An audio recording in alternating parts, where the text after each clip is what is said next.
Welcome, everybody, to another episode of the Helpdesk, hosted by Integris. We have Jed back on. This is my favorite Friday weekly content creation session with the man, the myth, the legend, Jed. He's down out of our Atlanta office. I am Anthony DeGraw. I'm up out of our New Jersey office. And today, Jen has some more stuff in the realm of cyber insurance applications and minimum standards that we're going to continue to follow up on. If you don't like to consume audio and you prefer the written word or blog posts, Jed has also put all of this together in a very nice, easy to read format that will be going live on the Integris blog as well in the near future here. So with that, I'm handing the keys of the kingdom over to Jed. Thank you so much, Anthony. We are going to try to make a cybersecurity insurance application more interesting than it actually is. But I think the good news about what we're talking about today is if there are insurance guidelines that clearly spell out what they want, then you would have a lot more ammunition to put the right IT systems in place. You wouldn't be gambling or speculating. No one likes to spend extra money on new things, but if there's a good business reason to do it, it certainly makes it more palatable.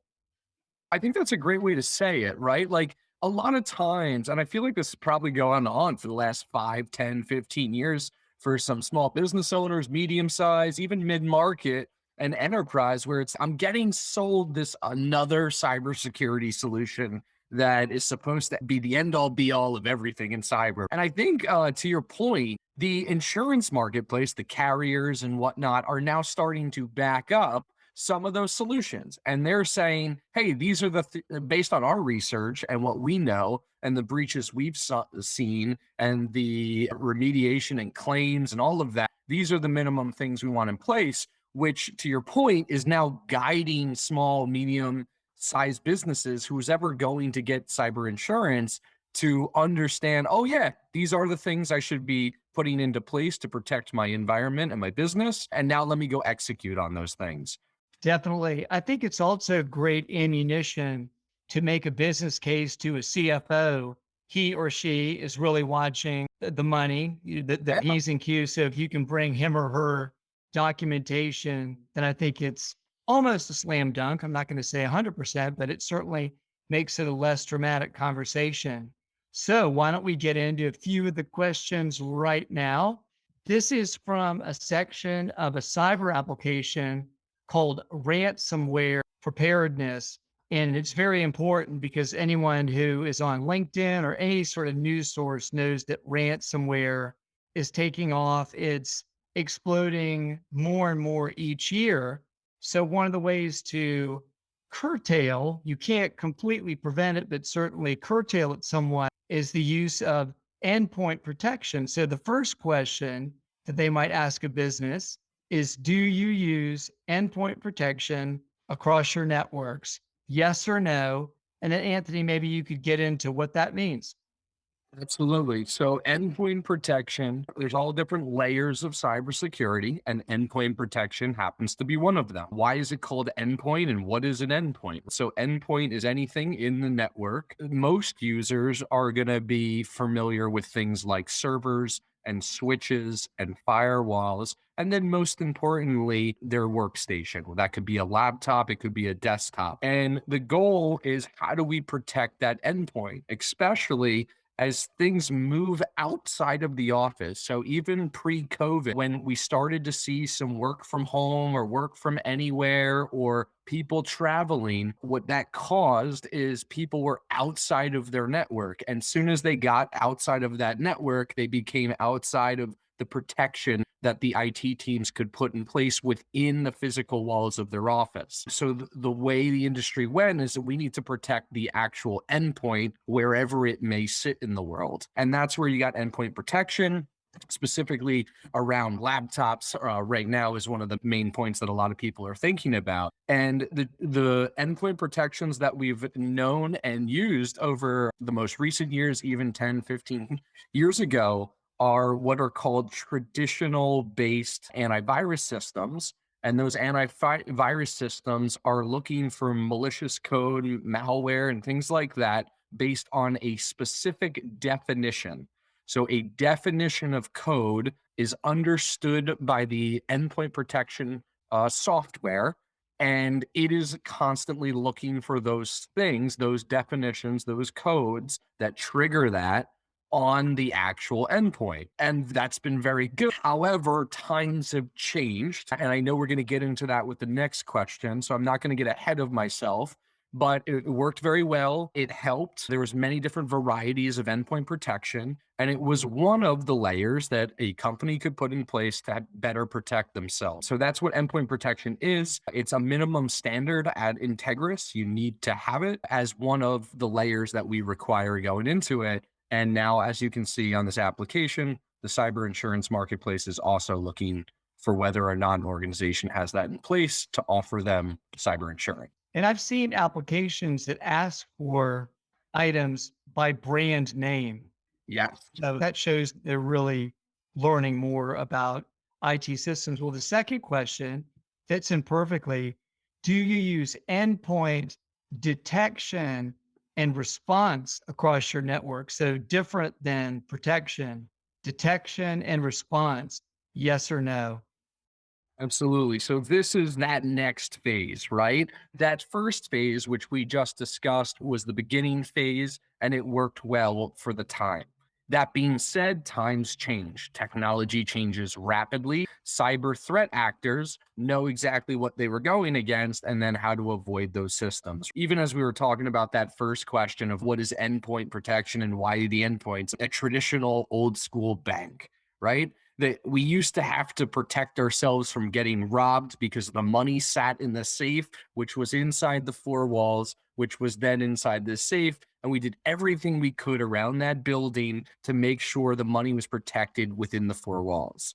And then what happened? You get online banking, right? Or all these online financial systems. What And could go wrong, right? exactly. And now I'm not so much worried about the four walls of my bank because most banks don't carry more than probably, I don't know, $10,000. I don't know the actual number. So it doesn't even make it worthwhile anymore. Not that I'm saying you should do this, but to rob a bank because the money doesn't sit there anymore. But where is it? It's all online. So now the cyber threat actors are not going after, they're not walking in the front door. Now they're trying to get in the back door, which is all online. So as with that, the same thing has happened with malicious software, malicious code, malware, and the way people are getting to the endpoint. And what they're doing, just a refresher, a definition-based antivirus system would need to know the definition of that code. They'd have to be able to take that and scan it against the endpoint that it's sitting on. What happens when that code is getting released or updated rapidly?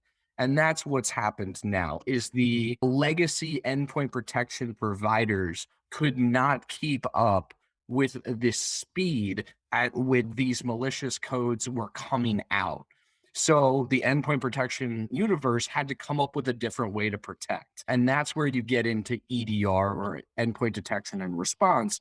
And these new EDR systems are called behavior based. And what they're trying to say is that they'll use next gen, they'll use AI, they'll use machine learning in their marketing. But what they're really saying, or the way they're acting right now, is that instead of trying to protect Jed against a known threat that may evolve and that I can't keep up with the speed of, rather than doing that, what I'm going to do is I'm going to just learn how Jed works every single day. And I'm going to, the AI, the machine learning, I'm going to see Jed opens Google Chrome every day. He opens HubSpot. He opens the website. He opens the CRM system. He opens the ERP system. He normally has 5 tabs open on his browser. He typically doesn't download much or a certain amount of size. Typically, Not anymore. I don't download anything anymore. exactly. He uploads X amount. But the point being that system is now learning Jed's behaviors. So what happens? All right, Jed clicks on the bad link or he downloads the bad attachment and it starts going crazy in the background. Jed doesn't even know what's going on. He may not even see it as a typical end user, all the things that code is doing in the background. But the endpoint detection response system is, and all of a sudden within seconds, it's triggering, hey, this is not typical Jed activity on this device. and they do all different types of things, but it'll shut the system down. It'll disconnect it from the internet. It'll separate it out from the network. Basically, it'll take Jed's machine completely offline to prevent any future damage or depth to the attack as it is happening. So it has a really good ability to limit the attack and in split seconds act on activity that is not typical to the end user or in the network wherever else this system may be deployed. So that's the biggest difference. And one other term I wanted to get in here, just so we make sure we get it out there, is 0-day vulnerabilities. The I reason was that, about to bring that up. You read my mind. yeah, I was trying to figure out how to weave that in. The 0-day vulnerabilities are the reason you're seeing the switch from the traditional based systems to the EDR systems. Is the 0-day vulnerabilities, as in the name, they come out so fast that the systems just can't compete with those, because what has to happen? The endpoint protection provider has to understand it. They have to update the solution. Then they have to deploy that update across everybody that has that in. Most people, as we know, don't update their systems. They don't do it regularly. At best, they do it every 30 days. And that's where you see that traditional based EPP system completely diminish, and where a behavioral based system makes more sense. And it's all because of 0-day vulnerabilities. Well done. I think you're ready for the next question. There we go. Have you implemented a hardened baseline configuration across servers, laptops, desktops, and managed mobile devices? Yeah, and the answer, I can almost guarantee this for 80%, if not more, of businesses, is the answer to this is no. Matter of fact, I just got done yesterday. So as early as yesterday, we just completed an assessment on a smaller size law firm, 15 employees, and very basic things: password policies, group policies, screen lockout policies, local administrative rights. All different things that this question is asking are not in place. And the way Like we we're talking about the basic group settings from Microsoft wasn't in exactly place. correct. And it typically isn't in a lot of the environments. It is not in place, whether it's Active Directory or the group policies, all of these things, which we call free security, by the way. To do these things, you do not need to buy anything. You don't have to buy an endpoint detection and response system. You don't.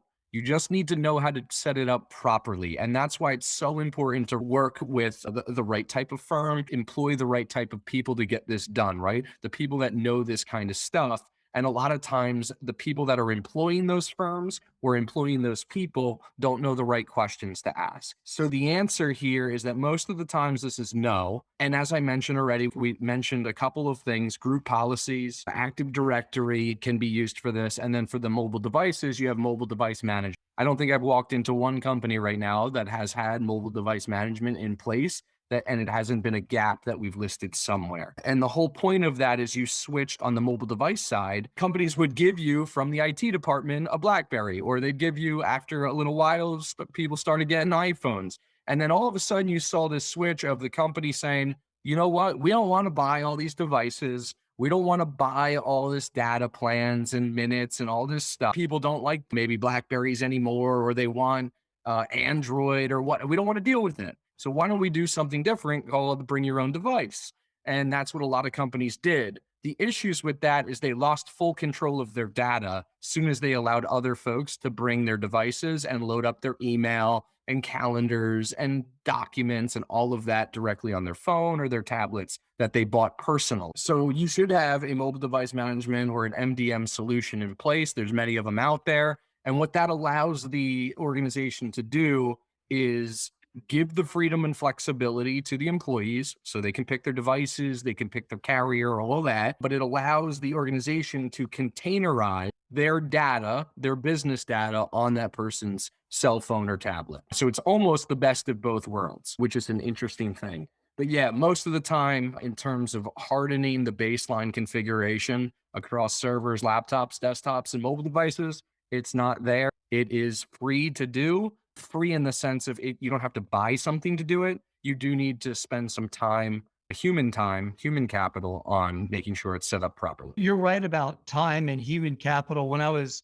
preparing for this interview and writing a blog on the same topic, I went to Microsoft's page for baseline configurations, and it was a good 20-minute read with dozens of links to related topics. But it really requires knowing what you're doing and also having an attention span to set it up where there's a sheet of music where there's a grounds for comparison, like a gold standard, if you will. Yeah, I don't know if you, Jed, you saw this while you were there, but they'll tout all the time, and we talk about this too. Just kind of piece of this question. Microsoft, if you go to their site, they'll tell you that there's 1,000 security features and checkboxes within the admin portal of Microsoft 365, and a lot of people don't know that.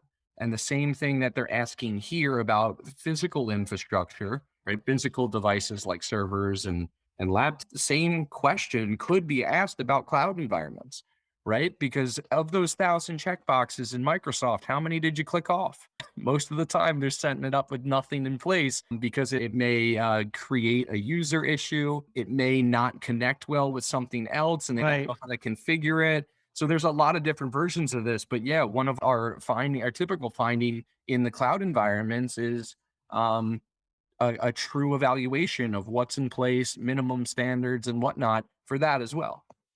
Well, I And think people with, IT folks that maybe don't have all of their certifications that might be doing it casually wouldn't understand the interdependencies between the different settings. So they might set up something the right way, but then that disables something else and doesn't take into consideration if we're talking cloud, it might take the server or the legacy server offline. There's a lot of information to unpack there. Yeah, that happens Yeah. all the time with a like basic example there is firewalls, right? We'll go in, we'll do an analysis on the firewall, open it up, look at the configuration, and half of the settings are turned off. And I always say the customer purchased the right device or the recommended device. Then the person who set it up couldn't figure out how to make all the security settings that come with that device to work with the rest of the network. So therefore, we just turn everything off, close our eyes, and keep moving forward. It's not the right way to do it. So the next question is, what is your target time to deploy critical patches? And the first option is fewer than 30 days. Then it's 30 to 90 days. Then number three is 90 to 180 days.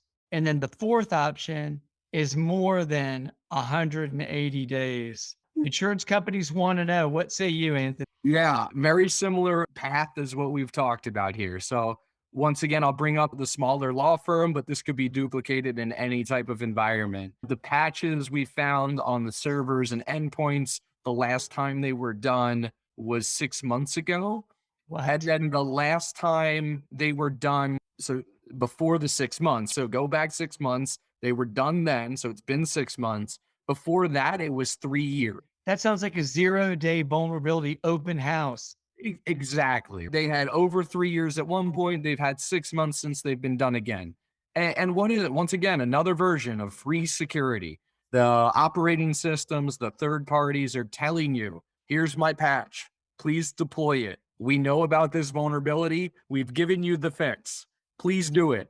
And it doesn't get done. I'll hit this on two different angles on the IT side. So when we have folks that have IT teams in place, what happens here is they don't have a defined process. It takes one of their team members. They have to do it overnight or on the weekends. And therefore, they're utilizing one of their few resources to do something overnight for 12 hours or possibly all weekend long from the stories I've been told. And then what happens? That person is now down for a day off or whatnot because they have to recuperate from that. So therefore, they lose them on their service side. And that's why they don't like to do it. That's an example that I have from within smaller IT teams and even some larger ones. Another one is they just don't like doing it. To be very honest and frank, it's a pain in the ass. For instance, Microsoft will release a patch and you actually have to go test that patch in another environment to make sure that it doesn't screw everything else up. There's been numerous cases of Microsoft will release a patch as quickly as possible. You'll go and deploy that patch in the environment and it blows up the environment and causes so much more issues. So there's a standardized process that a team needs to take to get the patch, test the patch, then deploy the patch, and then deal with the issues that come from the patch being deployed. Hopefully none, but it does come up. So I would say my gut here would say that most organizations are in that 3 to 6 month time window, depending on the look and feel of their team. I would say best practices is obviously you would like to do it within 30 days. My gut would tell me that within 30 to 60 days would be a pretty solid best practice. One of the main reasons why I go a little bit longer than 30 days is to make sure that the test of the patch is happening before it's actually deployed, which can take some time as well. So yeah, that less than 30 days is ideal. I think within 60 days, you're going to be okay. But yeah, all the time. And it's not just operating systems, right? It's not just Windows or Microsoft. It's also things like Adobe, things like Java. A lot of times those are getting caught after because they're on everybody's endpoints and it's an easy target. And those also need to be patched. So at the end result of this, if you have a company like an Integris do this, is you should get a patch compliance report. It's its own deliverable. It should be given to you every 30 days, and it'll tell you where you are in terms of patch compliance. Usually it's never going to be 100%. And there's reasons for that. An employee has a laptop at a remote location or in their home and they haven't powered it on in 3 months or something like that. So there's some outliers here, but the end result is to understand where you are, what endpoints aren't patched, and then how do we get them patched. Well said. Well said. So the fifth question, and I had fun writing about this. Do you segregate end of life or out of support hardware and systems? And I definitely, when I was answering this, I was fairly opinionated. I said, segregating them is a step in the right direction. Part of the bossiness in advance. I recommend retiring them because they're no longer patched and updated. So I'm going to actually read you. I'm just pulling up on my other screen here the actual finding. Give me 1 second as this talks perfectly. Here we go. Hardware and software lifecycle management is a gap. Lack of standardization. And this is a perfect use case for a lot of different organizations. The organization has a mix of HP, Lenovo, Apple, and Dell systems. We're all over the place. Basically, go to your local Best Buy and pick up a device. Not a good thing to do. And there's also business implications and business productivity things that I could touch on as well. Jed, you may want to remind me because I may forget after I get through this, some business use cases, not just a security use case on this one. More than 50% of the environment computers are outside of their 3-year warranty periods and approximately 5 years old. The switches are aging and support for them is end of life in April of 23. Additionally, the server is over 5 years old and the extended warranty expires in June of this year. The server that runs the entire environment. It was also noted the operating system is end of life as of March 2020. That happened to be 2 years ago. Additionally, the server is running 2008 R2 and is still on the network, which has been proven and written about extensively on the internet about how vulnerable that is. And that server went end of life in January of 2020. Exactly 2 years ago. And our executive summary here is that these things are constantly changing. You have warranties, you have end of life, and you have the average age of the device or the unit that we're talking about. And obviously, for the use case of support is end of life, right? We're January 2020s of the world. For support, that means those providers, those manufacturers of those systems, they have written it off. They've literally written it off. Of we are not going to focus any more energy or attention on this system. It's on you now. You need to upgrade, basically, is what they're saying. And they're fairly, what's the word I'm looking for? They will Lenient. lenient. Yeah, they're I've fairly seen them drag it out quite a bit. exactly. And you can buy 1 year extended service packs and things like that. So they're fairly lenient, but eventually they do put their foot in the ground and say, we're done. We're not working on this anymore. So that's a clear red flag, right? That needs to be retired and you need to have a plan for that. And your technology provider should be helping you with that, or your IT team should be showing you that. The next area I would go to, so that's the most extreme. In the middle, you have outside or age, right? In the middle, you have age is the middle ground, right? This laptop that I'm talking on right now is 5 years old. It's not, but I'm using that as an example. It's 5 years old. An average business laptop, 3 to 5 years, is probably really well. You got your money out of the potential that laptop shuts down or just blows up on me and a user, that employee could be down for a day or two. And with today's supply chain issues, who knows how long that could take to get it fixed or get them a new endpoint. So that can be an issue. And you want to stay ahead of that. And then the earliest one is the warranty. You can have 3-year warranties, 4-year warranties, and 5-year warranties, right? You can extend those. But our rule of thumb, per se, is that you want every device in your network under a warranty. Because, like I said, if it goes down or it blows up, switch it out, switch it in, and you keep moving. And so, yeah, that's what we see in terms of understanding and expiring systems and hardware. When you mention system, that's a great theme for how you have global security, expansive security across an enterprise. And the whole idea of having end of life assets that are segregated and not on the network, or maybe not on the network all the time, then it seems like there would be cracks in the foundation. Because I think the whole idea is that you put a hardened shell around your environment and then apply standards and baselines for comparison and improvement policies. There's a financial impact on this as well. And I love having the financial conversation with organizations, CFOs, and controllers. And you want to get ahead of this. Everybody talks about them not wanting to spend money, and that's not typically what I've seen. Is they need to be educated on when and how and have a plan for it. They don't want it sprung on them. They don't want, I have to spend $50,000 this year to get to baseline, and I didn't know that. They want it articulated to them, and all of these things can be planned out when 3 years is up, when 5 years is up. Your IT provider can tell you the average life of the server that you just purchased or whatnot, and that should be communicated to them. That is a perfect lead into our final question. And in my blog on this topic, I definitely honed in on the word established because I don't really feel that's realistic. But here's the question, and then you could agree or disagree whether or not established is the right word. Have you established a security operations center? Yeah.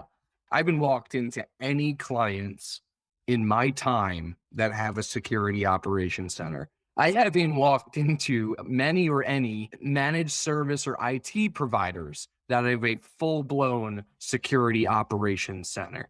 A lot of those organizations are reaching out to third parties, if they're even thinking about it, to facilitate utilizing them as part of the solution in.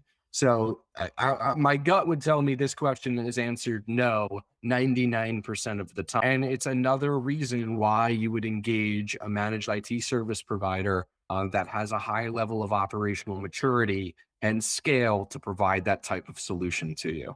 And I'll keep that one short and brief because I think it's pretty cut and dry from what I've seen. So ConnectWise has a fantastic portfolio of security operations center as a service Yep. based on acquisitions they've made recently.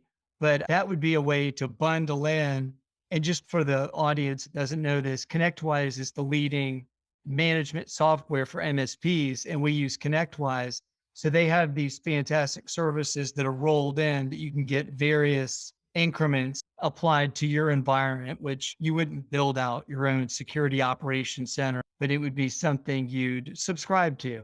And Absolutely. ConnectWise could certainly make that a lot easier. Yeah, they're one of our partners. We have a few other partners that are in this realm as well. But yeah, this is something you're going to go outside of. You're not going to know how to hire for it. It's going to be very expensive, the talent. And even if you were able to attract that talent into your organization, they're going to get bored fairly quickly working on such a smaller environment, right? These individuals want to be seeing thousands, tens of thousands of endpoints, working on active things all the time. So yeah, it's complex, and I wouldn't even recommend that most businesses put that into place.